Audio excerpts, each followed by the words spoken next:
जैसे आप किसी भी फंक्शन को मल्टीपल टाइप्स के आर्गुमेंट पास कर सकते हो, ठीक है। बिल्कुल उसी तरह से आप किसी भी फंक्शन से जब रिटर्न करवाते हो तो आप किसी भी टाइप का डाटा रिटर्न करवा सकते हो, राइट। लाइक फॉर एग्जांपल मेरा एक फंक्शन है, फंक्शन का नेम मैं लिखती हूँ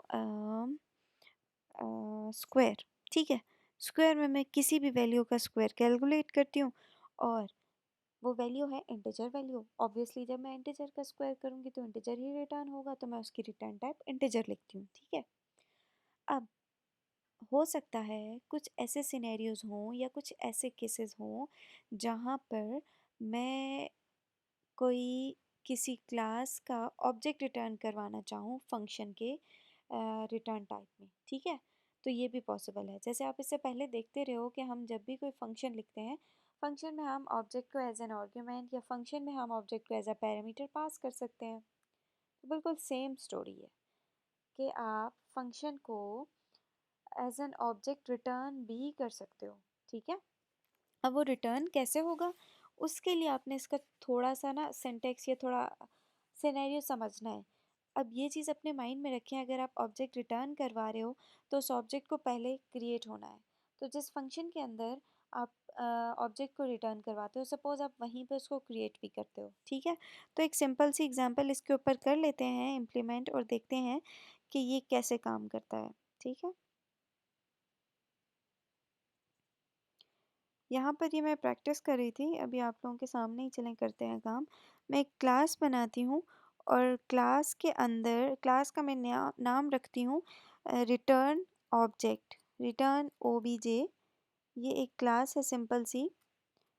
आप चाहें तो ये नीचे वाला कोड आप रिमूव भी कर सकते हैं, क्योंकि इससे हमारा कोई कंसर्न नहीं है। तो मैं इसको इधर रिमूव कर देती हूँ, ये सारा टेस्ट क्लास का कोड, ठीक है। यहाँ पर मैं एक फंक्शन लिखती हूँ जिस फंक्शन को मैं ऑब्जेक्ट रिटर्न करूँगी, ठीक है। और ऑब्जेक्ट जो रिटर्न करूँगी वो मैं इसी क्लास का ऑब्जेक्ट रिटर्न करूँगी।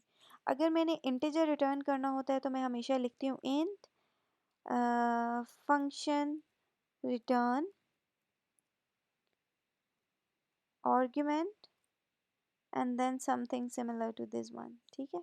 लेकिन यहाँ पर मैं रिटर्न फिर क्या कर देती हूँ, रिटर्न कोई भी वैल्यू, जैसे रिटर्न 5 इज़ एन इंटीजर, ठीक।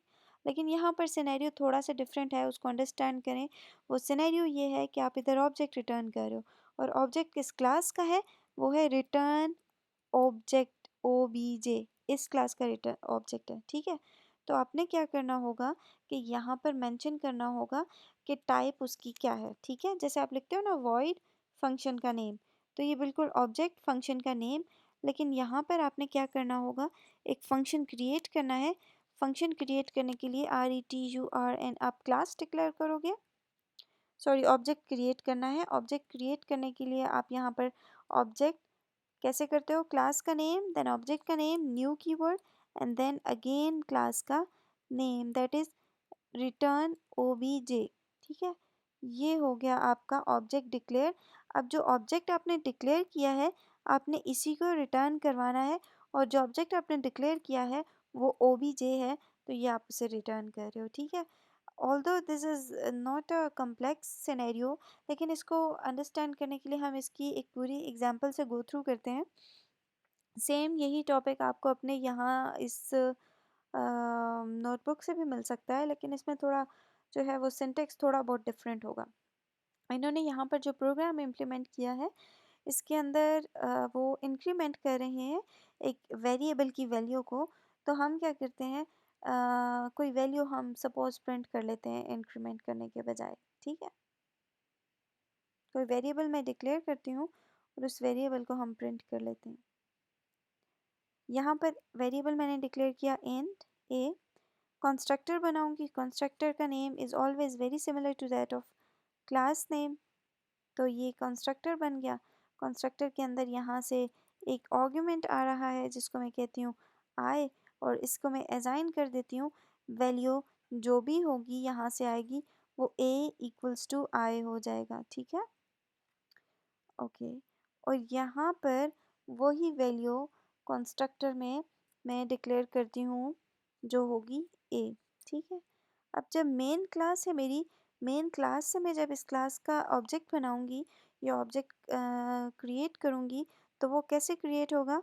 Return obj, that is the class name, obj obj j मैं लिख लेती हूँ यहाँ पर, ऑब्जेक्ट का name equals to new return obj, सही। ये ऐसे हो जाएगा। लेकिन यहाँ पर जब आप पास करोगे तो कोई वैल्यू आपने पास करनी होगी, जो कि वैल्यू है 7, ठीक है। अब होगा क्या कि ये आपने लिखा क्लास का नेम, ये साथ में आपने लिखा ऑब्जेक्ट का नेम, और इसको आपने आर्ग्यूमेंट पास किया 7। अगर मैं आर्ग्यूमेंट पास ना करती तो इशू होता, क्या इशू होता? यहाँ पे ये कंस्ट्रक्टर आर्ग्यूमेंट एक्सेप्ट कर रहा है, सो आपने ये आर्ग्यूमेंट इसको पास करना है, 9 आपने आर्ग्यूमेंट पास किया, और वो यहाँ पर जाके स्टोर होगा। ए की वैल्यू जो है वो 9 हो जाएगी, और यहाँ पर आप जब रिटर्न करोगे तो वो वैल्यू इसके अंदर डायरेक्टली स्टोर होगी। That is simple.